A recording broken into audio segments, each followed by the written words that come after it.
Subukan nating isipin ang heograpikal na katotohanan ng Pilipinas. Isang bansang kapuluan na nakalatag sa gitna ng dalawang dambuhalang puwersa sa Asya na mahigit 1,000 taon nang nagtitinginan ng may malalim na paghihinala. Sa isang banda, nariyan ang Kalakhang Tsina, isang sibilisasyong laging itinuturing ang sarili bilang nag-iisang sentro ng kaayusan at kapangyarihan sa buong kontinente.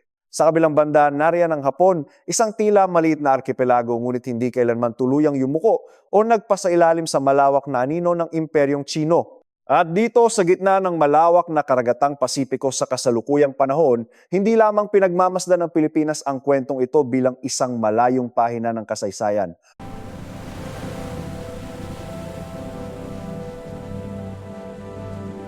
Sapagkat sa bawat pagkakataon na tumataas ang tensyon sa pagitan ng Beijing at Tokyo, sa bawat pagkakataon na nagiging maalo ng East China Sea at sa bawat pagkakataon na nababanggit ang issue ng Taiwan, umaalingaw-ngaw ang mga alon na ito hanggang sa ating sariling bakuran sa West Philippine Sea. Ang 13 siglong salpukan ng China at Hapon ay hindi lamang isang eksklusibong kwento ng Hilagang Asya. Ito ay isang malamig at malupit na batas ng geopolitika sa Asya. Kapag ang mga dambuhalang bansa ay nag-aagawan sa pagkontrol ng kaayusan, ang mga islang bansa na nasa unahan ng labanan ay kailangang unang matutunan kung paano mabuhay at manatiling buo bago pa man nila isipin ang salitang panalo. Mula pa noong sinaunang panahon, ang China ay hindi lamang umiral bilang isang ordinaryong bansa. Ito ay nagsilbing isang dambuhalang sistemang solar na politikal sa buong rehiyon ng Silangang Asya. Tiningnan ng Korteng Imperial ng Tsina ang sarili bilang ang kaisa-isang sentro ng sibilisasyon sa mundo, kung saan ang lahat ng mga nakapaligid na kaharian ay inaasahang magbigay ng pugay, mag-alay ng tributo, pag-aralan ang kanilang mga karakter na Tsino, yakapin ang kanilang mga ritual, at kopyahin ang kanilang pamamaraan ng pagpapatakbo ng Estado. Sa panahong iyon, ang bansang Hapon ay nakatanggap din ng napakalakas na impluensya mula sa Kalakhang Tsina, mula sa sistema ng pagsulat, paglaganap ng relihiyong Budismo, mga estilo ng arkitektura ng mga palasyo, mga kodigo ng batas, modelo ng burokrasya, at maging ang mismong disenyo ng pagtatayo ng kanilang mga kabisera. Ngunit ang pinakamahalagang detalye sa kasaysayang ito ay matatagpuan sa isang natatanging katotohanan. Labis na nag-aral at kumuha ng kaalaman ang Hapon mula sa Tsina, ngunit hindi nito kailanman tinanggap na maging isang masunuring basalyo o utusan lamang. Dito nagsimulang sumibol ang pinakaunang binhi ng isang tunggalian na tatagal ng mahigit 1,000 taon. Ang Hapon ay matalinong sumipsip at umangkin sa mga sibilisadong kaalaman ng Tsina upang palakasin ang sarili nitong pundasyon, at kalaunan ay ginamit ang mismong lakas na iyon upang tumayo ng pantay sa mismong pinagmulan ng kanilang natutunan. Para sa mga manonood na Pilipino, ang bahaging ito ng kasaysayan ay lubhang kapansin-pansin at karapat-dapat na pagnilayan ng malalim. Sapagkat katulad ng Hapon, ang Pilipinas ay umako rin ng napakaraming dayuhang impluensya sa paglipas ng mga dantaon. Mula sa krus at espada ng mga Espanyol, sa sistema ng edukasyon at pamahalaan ng mga Amerikano, sa kalakalan at kultura ng mga Sino at Hapon, hanggang sa pananampalatayang Katoliko, wikang Ingles, at maging ang makabagong kulturang popular ng kanluran.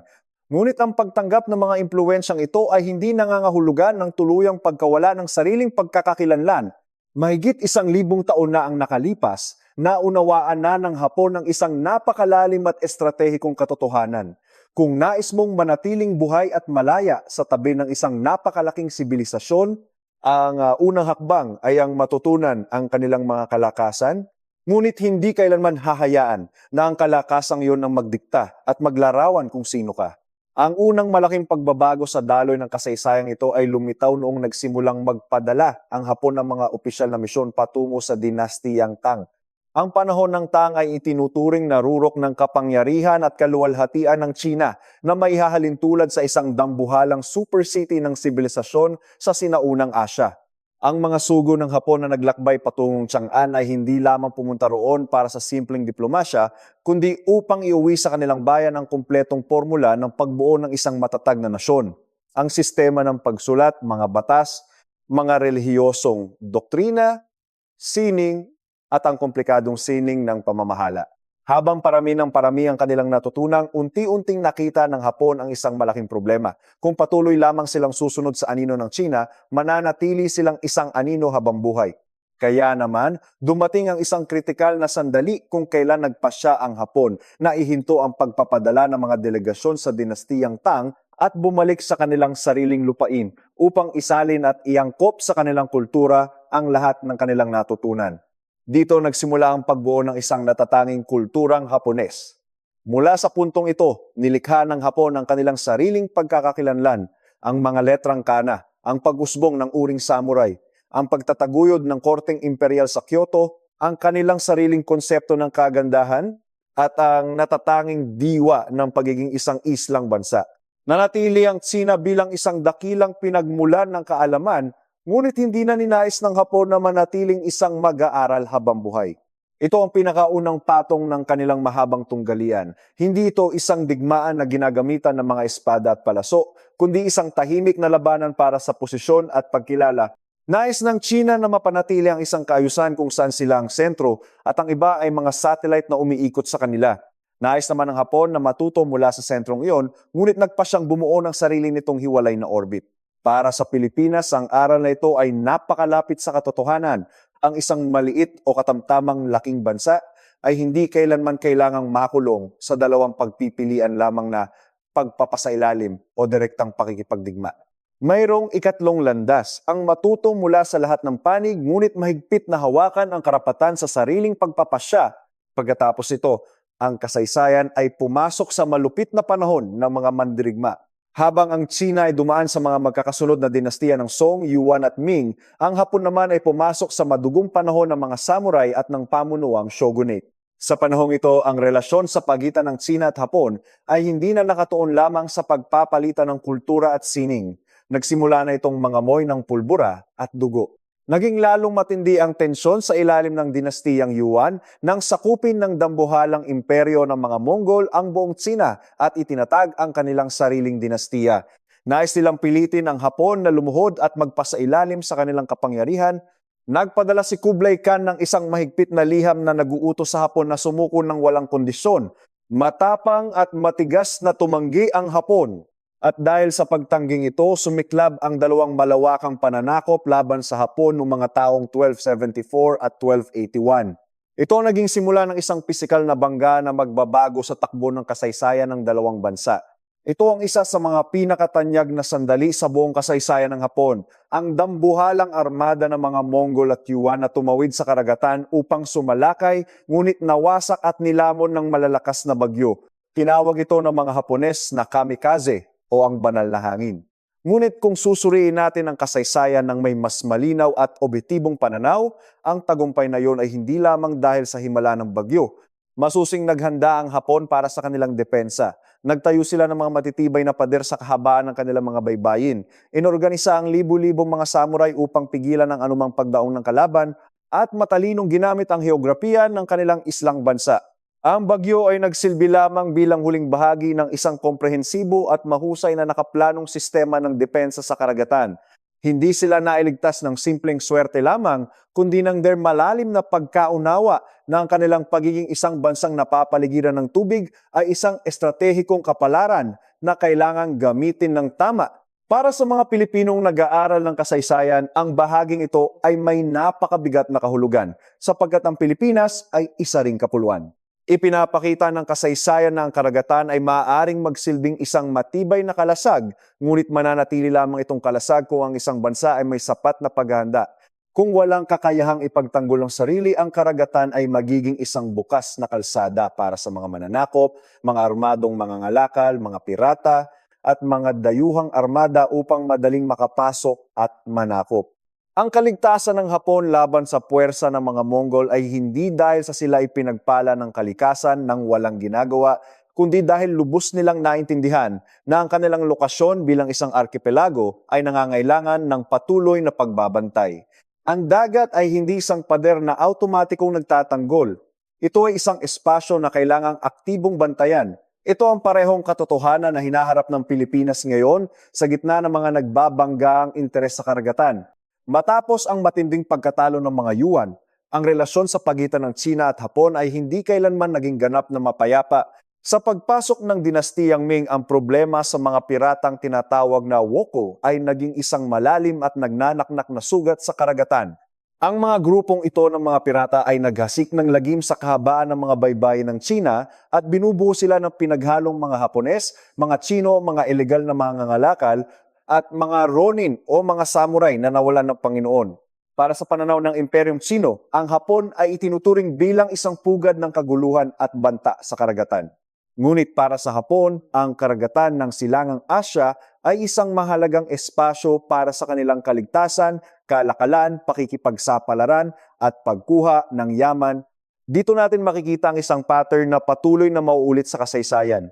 Ang Tsina ay palaging nagnanais na kontrolin ang kaayusan sa karagatan batay sa kanilang lohika ng isang kapangyarihang kontinental, habang ang Hapon naman ay tinitingnan ang karagatan ay ang mismong ugat ng buhay ng isang islang bansa. Para sa Pilipinas, ang modelong ito ng tunggalian ay hindi na bago. Ang isang bansang binubuo ng libu-libong isla ay lubos na nakakaunawa na ang karagatan ay hindi lamang simpleng anyong tubig.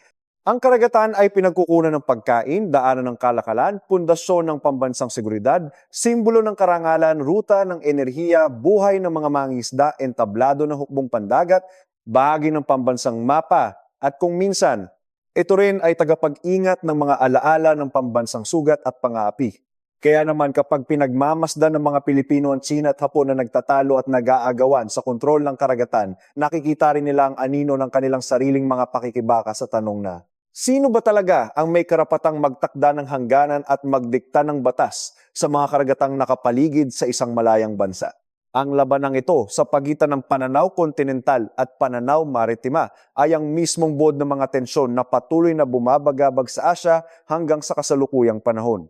Sa pagpasok ng ika-6 na 6 na siglo, matagumpay na napag-isa ni Toyotomi Hideyoshi ang buong Hapon at nagsimulang mangarap na palawakin ang kanyang kapangyarihan palabas ng kanilang arkipelago.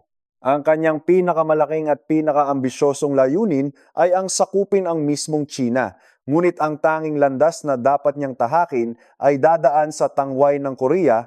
Ang dalawang malawakang pananakop sa Korea noong huling bahagi ng ika-16 na siglo ay nag-anyo sa tangway na ito bilang isang madugong larangan ng digmaan sa pagitan ng mga puwersang Hapones, mga sundalong Koreano, at ng hukbo ng dinastiyang Ming ng China na sumaklolo sa kanilang basalyo.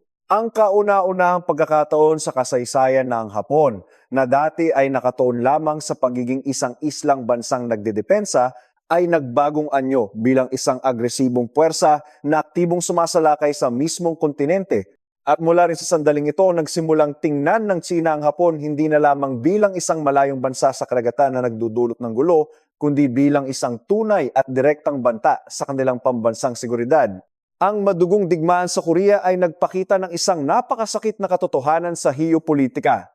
Kapag ang China at Hapon ay nagkakasagupa, ang lupain na naiipit sa gitna ng kanilang labanan ang palaging tumatanggap ng pinakamabigat at pinakamasakit na dagok. Ang bansang Korea ay naging isang kaawa-awang larangan ng digmaan bilang kapalit ng mga pansariling ambisyon ng dalawang higante. Kung titingnan natin ito gamit ang pananaw ng Pilipinas sa kasalukuyang panahon, ito ay isang napakalinaw at nakakakilabot na babala ng kasaysayan. Sa gitna ng matinding kompetisyon ng mga dambuhalang kapangyarihan, ang isang bansa na nasa unahan ng linya ng tensyon ay hindi kailanman pinapayagang maging inosente o mangmang.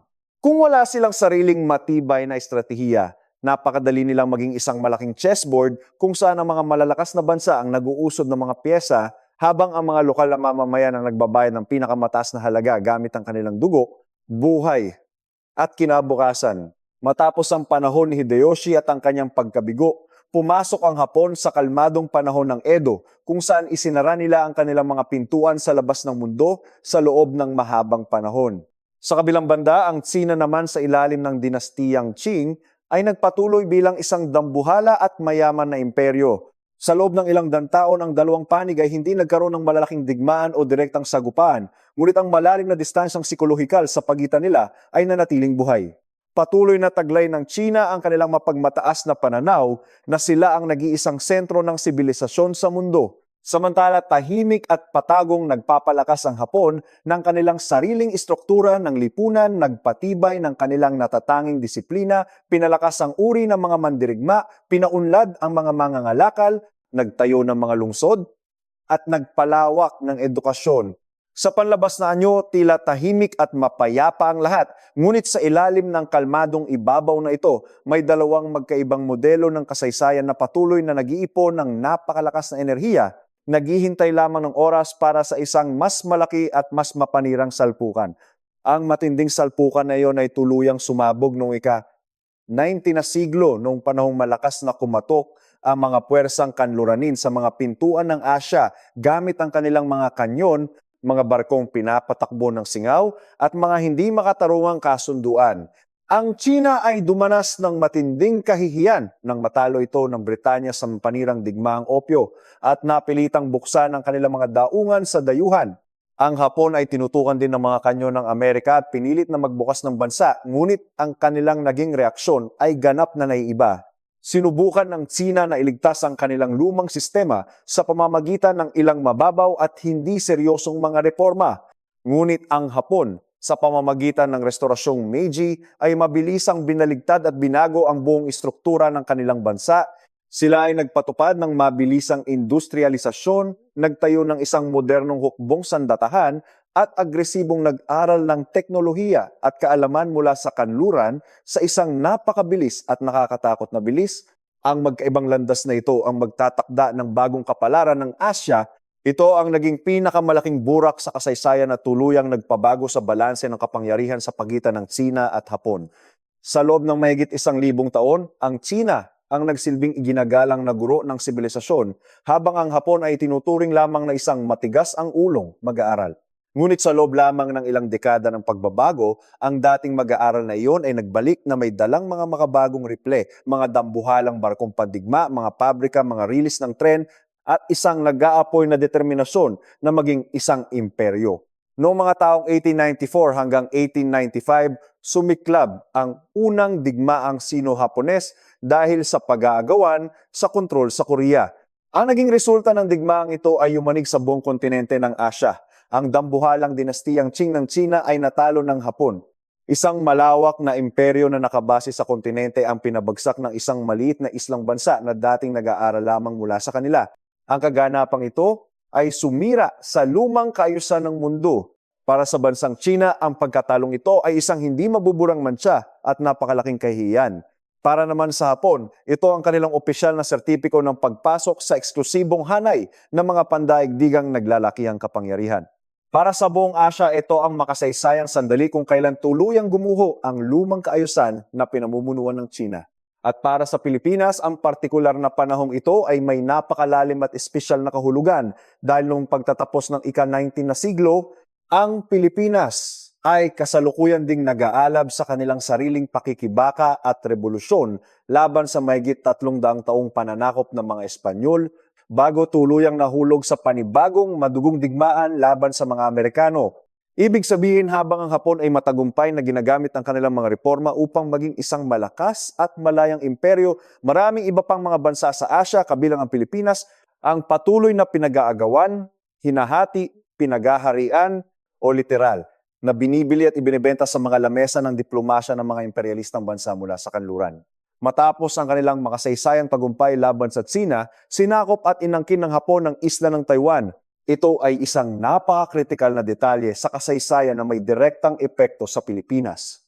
Ang Taiwan ay matatagpuan lamang sa hilagang bahagi ng Pilipinas, napakalapit sa mga isla ng Batanes at nakaposisyon ng perpekto malapit sa mga estratehikong ruta ng pandagat na nag-uugnay sa Silangang Asya at Timog Silangang Asya. Mula sa huling bahagi ng ika-19 na siglo, ang presensya ng makapangyarihang imperyo ng Hapon ay nakarating na mismo sa hilagang tarangkahan ng Pilipinas. Ang kasaysayan ng tunggaliang ito ay hindi na lamang isang malayong kwento na nangyayari sa hilagang Asya. Ang tensyon, ang mga barkong pandigma at ang nagbabagong balanse ng kapangyarihan ay unti-unti nang lumalapit at nakatayo na mismo sa harap ng bakuran ng Maynila.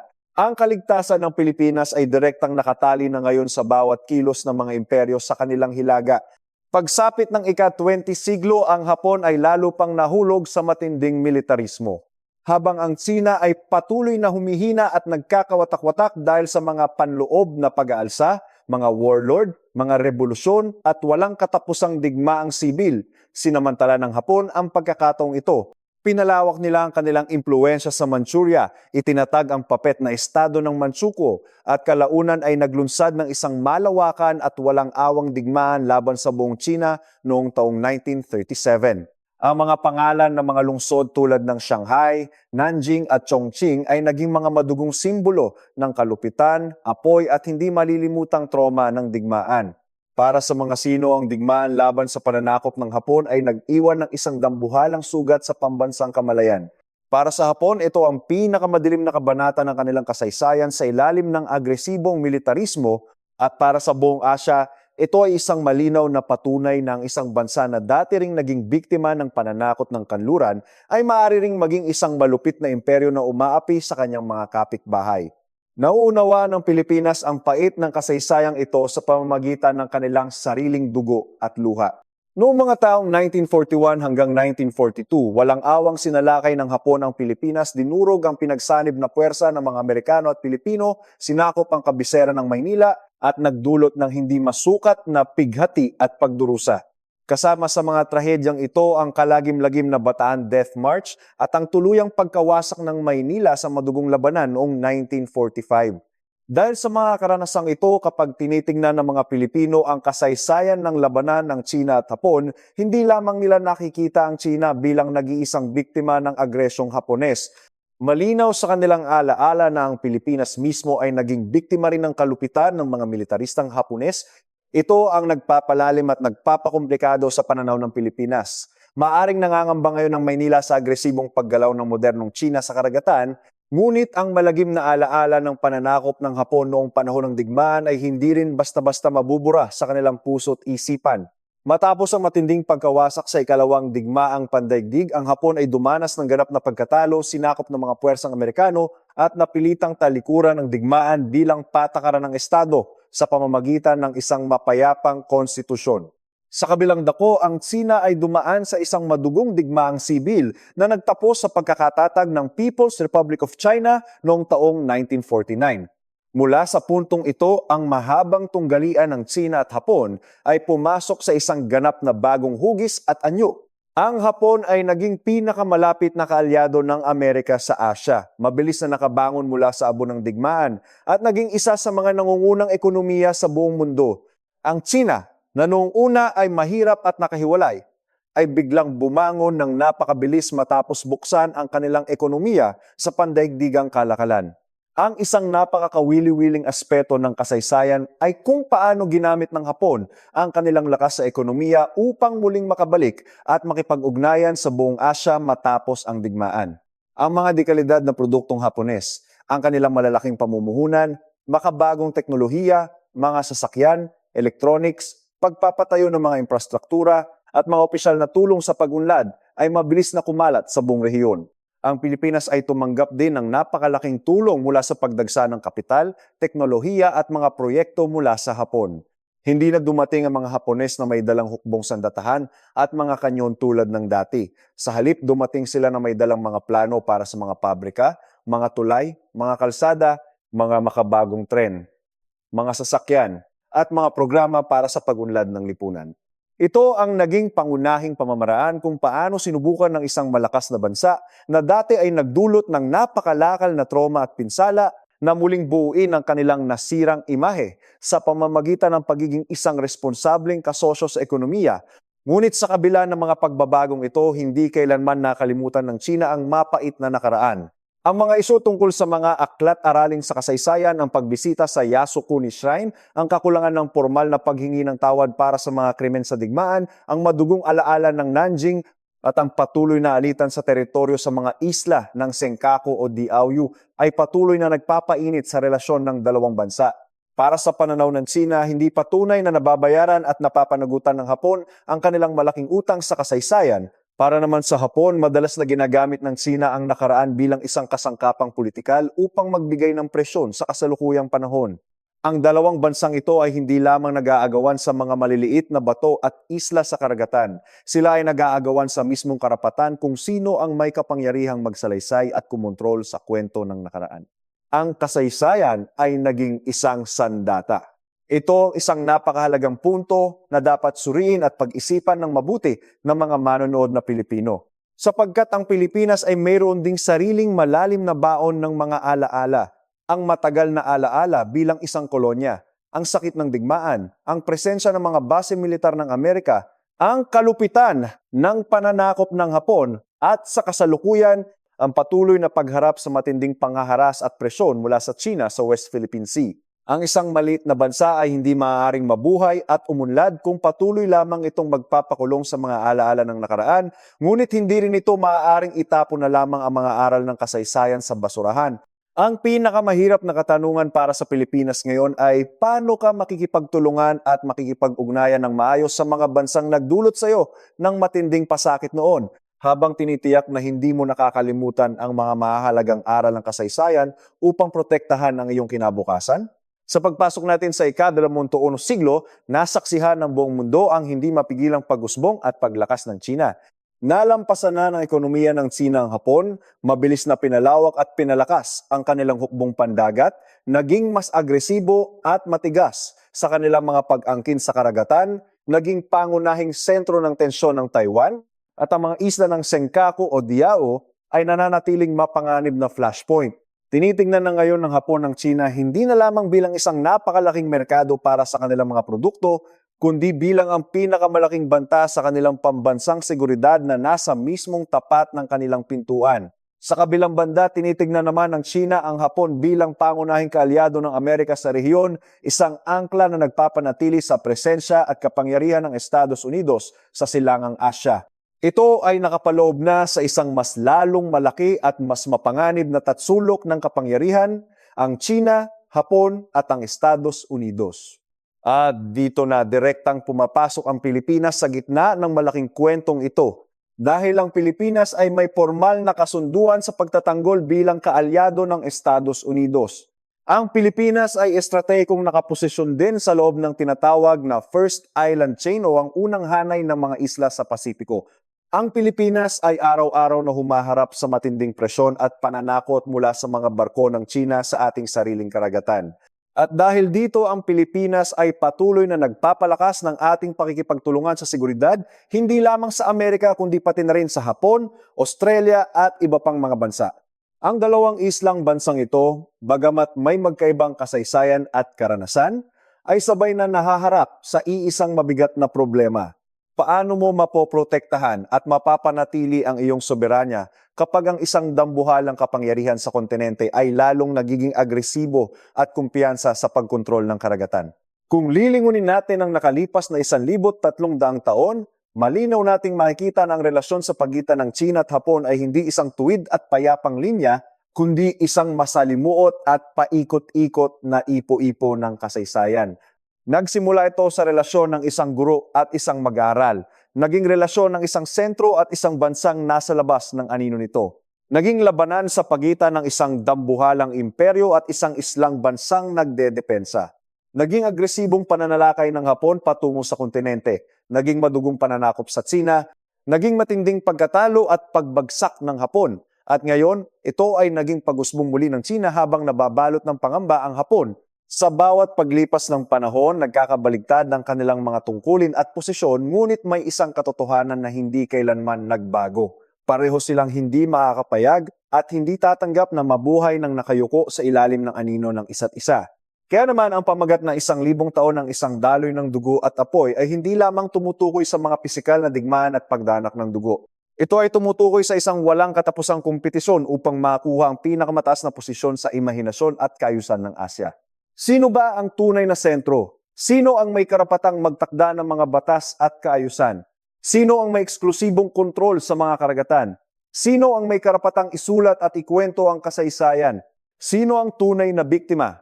Sino ang agresor? At sino ang tagapagtanggol ng kapayapaan? Patuloy itong umaalingaw-ngaw sa mga pasilyo ng kapangyarihan mula sa Beijing patungo sa Tokyo at aabot hanggang sa mga dalampasigan ng Maynila.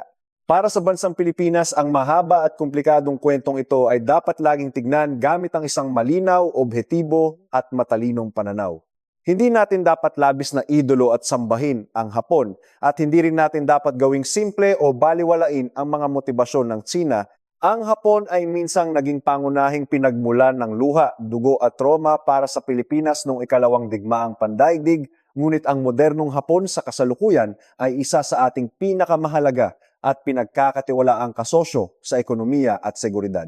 Ang Tsina naman ay minsang naging isang dakilang sibilisasyon na may mahaba at mapayapang kasaysayan ng kalakalan sa Timog Silangang Asya, ngunit ang modernong Tsina ngayon ay nagdudulot ng matinding pangamba at banta dahil sa kanilang agresibong pag-uugali sa karagatan. Ang kasaysayan ay hindi kailanman magbibigay sa Pilipinas ng isang madali at simpleng sagot sa mga problemang ito. Ngunit ang kasaysayan ay nagbibigay sa Pilipinas ng isang napakalinaw at detalyadong mapa ng mga babala at aral. Ang mapa ng kasaysayang yun ay nagpapahiwatig ng isang napakabigat na mensahe. Kung nais ng isang islang bansa na mabuhay at manatiling malaya, kailangan itong lubos na maunawaan ang kalikasan ng karagatan. Kung nais mong maprotektahan ang iyong karagatan, kailangan mong bumuo ng mga matitibay na alyansa sa ibang mga bansa. Kung nais mong magkaroon ng mga alyansa, kailangan mong tiyakin na napoprotektahan mo ang iyong sariling pambansang interes. At kung nais mong maprotektahan ang iyong interes, kailangan mong alalahanin ang mga aral ng kasaysayan, ngunit huwag mong hahayaan na ang kasaysayang iyon ang gumapos sa iyong mga kamay at pumigil sa iyong pagunlad. Nakaligtas ang Hapon mula sa mga banta noong unang panahon sa pamamagitan ng pag-aaral mula sa Tsina nang hindi nagpapasailalim dito, ngunit nagkamali rin ang Hapon nang gamitin ito ang nakamit na lakas upang maging isang malupit na imperyo. Ang Tsina ay naging sentro ng sibilisasyon, naging biktima ng pang-aapi, at ngayon bumalik bilang isang dambuhalang kapangyarihan na nagnanais na baguhin ang mga batas ng rehiyon. Ang bawat panig ay may dalang aral at ang bawat aral ay mayroong maliwanag at madilim na bahagi. Dadali natin ang buong kwentong ito sa ating kasalukuyang realidad. Kapag ang mga kulay abong barko ng Tsina ay patuloy na nagpapakita at nagpapatrolya malapit sa ating mga pinag-aagawang karagatan, kapag ang Hapon ay nagpasyang taasan ang kanilang budget para sa pambansang depensa at bumili ng mga makabagong armas, kapag ang Amerika ay patuloy na nagpapatibay ng kanilang mga base militar sa loob ng rehiyon, at kapag ang isla ng Taiwan ay lalong nagiging pinakamainit na flashpoint sa mundo, ang Pilipinas ay hindi maaaring umupo lamang sa isang tabi at ituring ang sarili bilang isang simpleng manonood. Kung magkakaroon ng apoy at sigalot sa Hilagang Asya, siguradong mararamdaman ng Timog Silangang Asya ang init at usok nito. Kung mawawalan ng katatagan at kapayapaan ng Taiwan, ang lahat ng mga pangunahing ruta ng kalakalan sa paligid ng Pilipinas ay direktang mapaparalisa at maapektuhan. Kung lalong tumaas ang tensyon sa pagitan ng Tsina at Hapon, mapipilitan ng Maynila na gumawa ng mga napakabigat na kalkulasyon na makakaapekto sa ating seguridad, ekonomiya, diplomasya at sa mismong pang-araw-araw na buhay ng bawat ordinaryong Pilipino. Maaari nating tapusin ang pagsusuring ito sa pamamagitan ng isang napakalakas at angkop na metapora. Sa loob ng mahigit 1,300 taon, ang Tsina at Hapon ay maihahalin tulad sa dalawang dambuhalang bulkan na tahimik na nakatayo sa magkabilang panig ng karagatan ng Silangang Asya. May mga panahon na sila ay tahimik at kalmado, nagmamasid lamang sa isa't isa. May mga panahon na sila ay marahas na sumasabog at naglalabas ng apoy, nagdudulot ng pagkawasak sa lahat ng nasa paligid nila. At may mga panahon din na sila ay naglalabas lamang ng usok, naghihintay at nag-iipon ng lakas sa ilalim ng lupa. Ngunit ang mga islang bansa na katulad ng Pilipinas ay hindi lamang nabubuhay at nakaguhit sa isang patag na mapa ng papel na madaling itago. Sila ay aktwal na nabubuhay ng eksakto sa mismong daanan ng mga tsunami ng kasaysayan na dulot ng mga bulkang ito.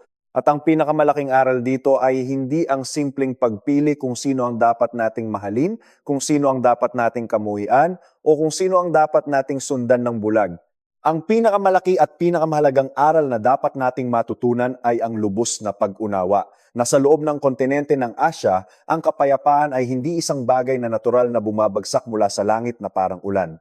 Ang kapayapaan ay hindi libre. Ito ay isang istruktura na kailangang aktibo at maingat na itayo gamit ang matalas na alaala ng kasaysayan, ang pagpapalakas ng sariling kakayahang dumepensa, ang matalinong paggamit ng diplomasya, at higit sa lahat, ang kakayahang mag-isip ng mga estratehiya na lampas sa limitasyon ng isang simpleng termino ng mga politiko. Ang kapayapaan ay pinoprotektahan ng mga bansang handa. Ang 1,300 taon ng salpukan sa pagitan ng Tsina at Hapon ay isang mahaba at madugong kwento ng dugo at apoy. Ngunit sa parehong pagkakataon, ito rin ay isang kwento tungkol sa walang hanggang pag-aaral, labis na pagmamalaki, mga nakamamatay na pagkakamali, kamangha-manghang muling pagbangon, at ang nakakabaliw na obsesyon sa kapangyarihan. Para sa mga Pilipino, ang kwentong ito ay hindi lamang narito upang sagutin ang simpleng tanong na bakit ba napakahirap magtiwala ng China at Hapon sa isa't isa? Ngayong ang mga sinaunang daloy ng dugo at apoy na ito ay muling nagiinit at nagbabanta sa buong Asya, ang Pilipinas ba ay mananatili lamang na nakatayo at nanonood sa gilid? O magiging sapat ba ang ating talino at kahandaan upang baguhin ang ating mapanganib na posisyon sa unahan ng labanan at gawin itong isang tunay at matibay na estratehikong lakas upang protektahan ang ating kinabukasan? Habang tinatapos natin ang pagsusuring ito, mahalagang alalahanin na ang karagatan ay walang pinapanigan. Hindi nito kinikilala ang mga sinaunang imperyo o ang mga modernong republika. Ang dagat ay tahimik na saksi sa pagbangon at pagbagsak ng mga makapangyarihang bansa mula sa mga kahoy na barko ng dinastiyang Tang at mga Mongol hanggang sa mga bakal na barkong pandigma ng Restorasyong Meiji at ngayon ay ang mga makabagong aircraft carrier at mga nuclear submarine na nagpapatrulya sa Pasipiko. Ang entablado ay nananatiling pareho, ngunit ang mga pusta ay mas mataas na kaysa kailanman. Ang Pilipinas bilang isang anak ng karagatang ito ay nasa gitna ng pinakamalaking pagsubok sa ating modernong kasaysayan. Ang pag-unawa sa kalikasan ng ating mga kapitbahay ay hindi lamang isang akademikong pagsasanay. Ito ay ang mismong susi sa ating pambansang kaligtasan. Ang heograpiya ay ang tadhana ng isang bansa, ngunit ang kasaysayan ang nagtuturo kung paano laruin ang tadhanang iyon. Hindi natin mababago ang lokasyon ng Pilipinas sa mapa. Hindi natin maiusod ang ating mga isla palayo sa nagbabanggang interes ng China at Hapon o sa lumalawak na kompetisyon sa pagitan ng Beijing at Washington. Ngunit ang maaari nating baguhin ay ang ating pag-iisip. Maaari nating itigil ang paningin sa ating sarili bilang mga biktima lamang ng geopolitika at magsimulang kumilos bilang mga arkitekto ng ating sariling seguridad. Ang bawat alyansa na ating binubuo, ang bawat barko na ating idinadagdag sa ating hukbong pandagat, at ang bawat diplomatikong hakbang na ating ginagawa ay dapat nakaugat sa malalim na pag-unawa sa 1,300 taong laro ng kapangyarihan na ito. Ang China at Hapon ay naglaro ng larong ito sa loob ng mahabang panahon. Oras na upang matutunan din natin ang mga patakaran nito. Sa huli, ang pinakamalakas na sandata ng isang bansa ay hindi lamang ang mga baril o barko, kundi ang pambansang alaala. Ang isang bansang nakakalimot sa kanyang kasaysayan ay tiyak na uulitin ang mga pagkakamali ng nakaraan. Ngunit ang isang bansang ginagamit ang kasaysayan bilang isang matalas na lente upang suriin ang kasalukuyan ay hindi kailanman madaling maloloko o masisindap. Tignan natin ang Hapon na hindi nakalimot sa leksyon ng kanilang pagkatalo at ang China na hindi nakalimot sa sakit ng kanilang siglo ng kahihiyan. Sila ay kumikilos batay sa kanilang mga alaala. Ang Pilipinas ay dapat ding kumilos batay sa ating sariling mga aral na ang kalayaan ay hindi ibinibigay, ito ay pinagtatanggol. Na ang mga kaalyado ay mahalaga, ngunit ang sariling lakas ay hindi mapapalitan. At sa gitna ng mga naglalakihang alon ng Asya, ang tanging paraan upang hindi malunod ay ang matutong sumakay sa ibabaw ng mga alon. Ang kaayusan sa Asya ay patuloy na nagbabago. Ang lumang sistema kung saan ang China ang nag-iisang sentro ay matagal nang gumuho. Ang panahon ng imperialismong Hapones ay nagwakas na sa abo ng ikalawang digmaang pandaigdig. Ang kasalukuyang kaayusan na pinapanatili ng balanse ng kapangyarihan ng Amerika at ng pag-usbong ng modernong China ay kasalukuyang sinusubok sa bawat sulok ng rehiyon. Sa gitna ng lahat ng ito, ang Pilipinas ay nakatayo sa isang napakahalagang sangandaan. Walang ibang bansa ang makakapagligtas sa atin kundi tayo mismo. Ang pag-aaral sa kasaysayan ng ating mga kapitbahay ay hindi paglimot sa ating sariling kwento. Ito ay pagpapatalas ng ating paningin upang mas makita natin ng malinaw ang ating sariling landas. Dahil sa dulo ng araw, ang karagatan na naghihiwalay sa atin mula sa kanila ay siya ring karagatan na nag-uugnay sa ating mga kapalaran. Kaya't patuloy nating pagmasdan ng hilaga, patuloy nating pag-aralan ang mga galaw ng Beijing at Tokyo. Bawat patakaran na kanilang ginagawa, bawat barko na kanilang itinatayo, at bawat kasunduan na kanilang pinipirmahan ay may epekto sa hangin na umihip patungo sa Maynila. Ang kasaysayan ay hindi isang saradong aklat. Ito ay isang patuloy na script na isinusulat sa bawat henerasyon. Ang kwento ng dugo at apoy ay maaaring nag-iba na ng pamamaraan at teknolohiya, ngunit ang pinakabuod ng labanan para sa kapangyarihan at kaligtasan ay nananatiling pareho. At habang patuloy na umiikot ang mundo, ang Pilipinas ay dapat manatiling gising, handa at laging nagbabantay. Sapagkat sa malupit na laro ng mga bansa sa Asya, ang pagpikit ng mata kahit sa isang sandali ay maaaring maging simula ng pagkawala ng lahat. Ang pagkilala sa ating nakaraan at pag-unawa sa kasaysayan ng ating mga kapitbahay ang magiging pinakamatibay nating sandata sa pagharap sa mga hindi tiyak na bukas. Maraming salamat sa pagsama sa amin sa malalim na pagsisid na ito sa kasaysayan ng Asya. Kung nakita ninyong makabuluhan at nagbukas ng inyong isipan ng ating pagtalakay sa 1,300 taong tunggalian ng China at Hapon at kung paano ito nakakaapekto sa ating bansang Pilipinas, huwag kalimutang ibahagi ang kaalamang ito. Ang pagpapalawak ng pambansang kamalayan ay nagsisimula sa bawat isa sa atin. Patuloy tayong mag-aral, patuloy tayong magtanong at patuloy nating bantayan ang ating kasaysayan at kinabukasan. Hanggang sa muli, ito ang inyong gabay sa pag-unawa ng mga puwersang humuhubog sa ating mundo. Sa ngalan ng kasaysayan, katotohanan at pagmamahal sa bayan, patuloy nating tuklasin ang mga kwentong nagtatago sa likod ng mga pahina ng nakaraan. Ang kaalaman ay kapangyarihan at ang pag-unawa sa geopolitika ay ang kalasag ng isang malayang bansa. Manatiling mapanuri, manatiling matapang, at huwag kailanman kalimutan na ang kapalaran ng ating arkipelago ay nakasalalay sa ating sariling mga kamay. Mabuhay ang kasaysayan at mabuhay ang Pilipinas. Magkita-kita tayo sa susunod nating paglalakbay sa mga dakila at masalimuot na kwento ng ating rehiyon at ng buong mundo. Maraming salamat at laging tandaan, sa pag-ikot ng mundo ang nakaraan ang laging nagiging gabay ng hinaharap.